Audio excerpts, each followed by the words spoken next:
Hello नमस्कार दोस्तों, कैसे आप सब। आशा करते हैं, उम्मीद करते हैं आप सब बहुत अच्छे होंगे, खुश होंगे, स्वस्थ होंगे, मस्त होंगे और जहाँ भी होंगे मेरी वीडियो तो जरूर देख रहे होंगे। और बहुत बहुत स्वागत है आपका मेरे चैनल अमिता नरूला के रिएक्शन में। तो कैसे आप सब, कहाँ से मेरी वीडियो देख रहे हैं, मेरी वीडियो आपको कैसी लगती है, कमेंट बॉक्स में जरूर बताइएगा।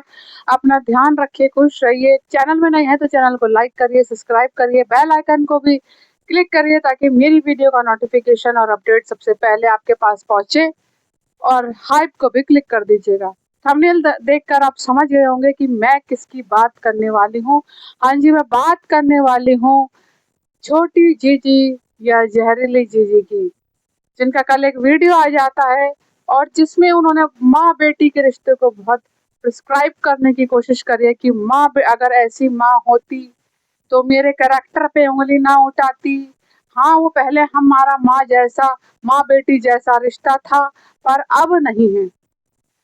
तो मैं तुमको एक चीज बताना चाहती हूँ छोटी जीजी, कि माँ माँ ही होती है और बेटी बेटी होती है। पहली बात तो तुम सगी हो नहीं इस घर की।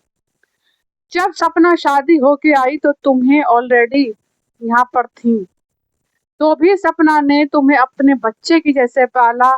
तुम्हें स्कूल भेजना, तुम्हारा लंच बॉक्स पैक करना, खाना खिलाना, तुम्हारी देखभाल करना, तुम्हारे कपड़े धोना, तुम्हारी केयर करना, तुम्हारे बाल बनाना, हर चीज वो तुमसे अटैच थी, हर चीज की। जब तुम गांव चली गई थी तो भी तुम्हारी जो सपना है वो फूट फूट के रोई, आंसुओं से रोई।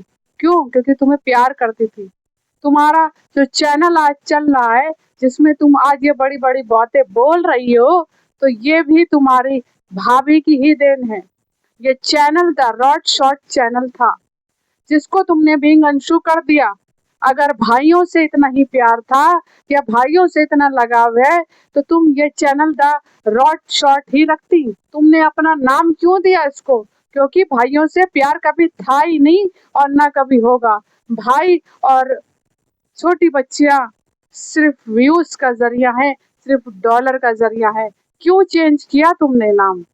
क्योंकि तुम्हें डॉलर की भूख है, रोटी पानी की भूख है, गांव के घर बनाने की भूख है, फैशन की भूख है।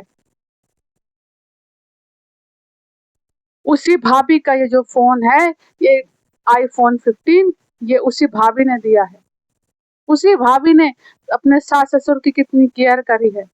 उसी भाभी से एक गलती हो गई, अरे जज भी माफ कर देता है, भगवान भी सब मौका देता है। तुम कौन सी भगवान बन गई जो यहाँ पर भगवान का अवतार लिए बैठी हुई भगवान और जज की तरह बातें कर रही हो कि पब्लिकली माफी मांगो? ये कहता है धर्म, ये कहते हैं जज कि पब्लिकली माफी मांगो। भगवान ने कब कौन से धर्म ग्रंथ में ऐसा लिखा है, मुझको ये बता दो।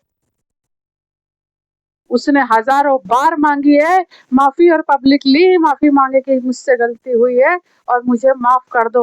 और सपना ने पब्लिकली ही माफी मांगी है। वो तुम वीडियो चाहे खोल के देख सकती हो। तुम आज सपना का ही चैनल लिए बैठी हो। तुम्हें कोई भी नहीं जानता था, तुम्हें कोई भी व्यक्ति नहीं जानता था। अपने भाइयों की वजह से ही तुम व्लॉग में आती थी, अपनी भाभी की वजह से ही तुम व्लॉग में आती थी, और तुम्हें तभी लोग जानते थे, तुम्हें कोई नहीं जानता था। और तभी तुम्हारा चैनल चला।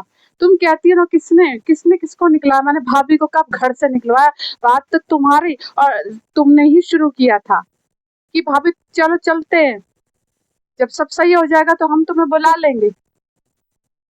भाभी को उस्काया किसने? भाभी ने ये कदम क्यों रखा तुम्हारे भरोसे कि मैं अपनी बेटी को यहाँ छोड़ के जा रही हूँ और सब सही हो जाएगा, मेरी बेटी मुझे वापस बुला लेगी। और तुम जैसी प्रशासनी पे उसने विश्वास किया, तुम जैसी डायन पे उसने विश्वास किया और अपना घर हमेशा के लिए खो दिया। आज जब बच्चियां बड़ी हो जाएंगी, अगर वो अपने दादा दादी से नफरत करेंगी, उसकी वजह सिर्फ और सिर्फ तुम ही होंगी। क्योंकि वो यही जानेंगी कि हमारी बुआ की वजह से हमारे दादा दादी ने हमारी माँ के साथ ऐसा व्यवहार किया। तुम चाहती तो अपने भाई भाभी के लिए लड़ती, भाभी के लिए ना भी लड़ती। तुम्हारा कहना है कि भैया जो बच्चियां तुम्हारे इम्पोर्टेंट रखती हैं, तो तुम उन बच्चियों के हक के लिए लड़ती हैं। दूसरी चीज, तुम्हारे पिताजी, क्या नाम है, जब राजवीर के तीसरे दिन ही हुए थे, डेथ हुए हुए, तुम्हारे खुद के बायोलॉजिकल फादर आए थे कि सपना तो भाग जाएगी, कि वो दूसरी तीसरी शादी कर लेगी, सपना भाग जाएगी और तीसरी शादी कर लेगी, तुम चैनल का पासवर्ड ले लो, आईडी ले लो, कहीं ये भाग गई तो चैनल का क्या होगा? क्यों? पैसे रुक जाएंगे, रोटी पानी रुक जाएगी, घर का मकान बनना रुक जाएगा, घर कैसे चलेगा? अरे बेट शर्म करो बेशर्मो, बेटी की कमाई पे पड़े हो क्या? और सगी औलाद तो यह है नहीं। और मैं तो भैया बुआ फूफा को यही सलाह दूंगी, जो किसी की सगी नहीं हुई, जो सपना की सगी नहीं, सपना को तो कभी इनसिक्योरिटी फील नहीं हुई, सपना को तो कभी जेलसी फील नहीं हुई। तुम आज भी अपने उसके सास ससुर के साथ इतना ठोक बजा के रह रही हो, इतनी अच्छे से रह रही हो, अगर सपना को जेलसी होती तो फिर वो कभी तुम्हें तुमसे बातचीत नहीं करती, तुम आराम से रह रही हो। लेकिन जैसी वो बच्चियां आती हैं, इस लड़की को इनसिक्योरिटी और जेलसी फील हो जाती है, और ये तुरंत के तुरंत वीडियो बनाती है। ये खुद चाहती है कि क्या नाम है, मैं जो हूँ इन बच्चों से बात करूं, भाभी से बात करूं, पर इस चैनल की वजह से, क्योंकि अगर ये सपना से और बच्चों से बात करेगी तो इसके सपोर्टर्स के कमेंट आने लगते हैं कि तुम फिर से उससे बात कर रही हो, तुम फिर से उसे घर में घुसा रही हो, तो ये फिर से कोई नेगेटिविटी शुरू कर देती है, इनसिक्योरिटी शुरू कर देती है उन बच्चियों से और सपना से। इसको बहुत ज्यादा इनसिक्योरिटी है। सबसे पहले तुम्हारे पापा क्यों आए ये लाछन लगाने? जवाब है इसका? कोई जवाब है तुम्हारे पास? तुमने आज तक कोई टॉयज, कोई कपड़े क्यों बच्चियों को गिफ्ट में नहीं दिए? तुम मथुरा गए तो तुम बच्चियों से मिलने क्यों नहीं गए? तो सपना के चैनल तुमने क्यों लिया? और अगर लिया तो अपना नाम क्यों दिया? जब भाइयों से तुम्हें इतना प्यार है, जब भाइयों से तुम इतना रोटी पानी चलाती हो, तो द रॉड शॉर्ट चैनल को वही नाम क्यों नहीं रखने दिया? क्यों दम नहीं है? हर चीज का जवाब अब तुम दोगी। क्यों बच्चों से इतनी इनसिक्योरिटी है? क्यों बच्चों से? और तुम्हें क्यों किस चीज की पब्लिकली वो माफी मांगेगी? तुम पे कौन सा राइट है? तुम्हारे साथ उसने क्या गलत कर दिया? और सपना का ये जो फोन चला रही हो, ये सपना का ही है, सपना का हर चीज है। सपना का वो वक्त ला के दे सकती हो तुम वापस? नहीं दे सकती हो। इसलिए ऐसी घटिया पंक्ति की बातें आज के बाद कभी नहीं लाना। तुम वो जहर उगलने वाले नागिन हो।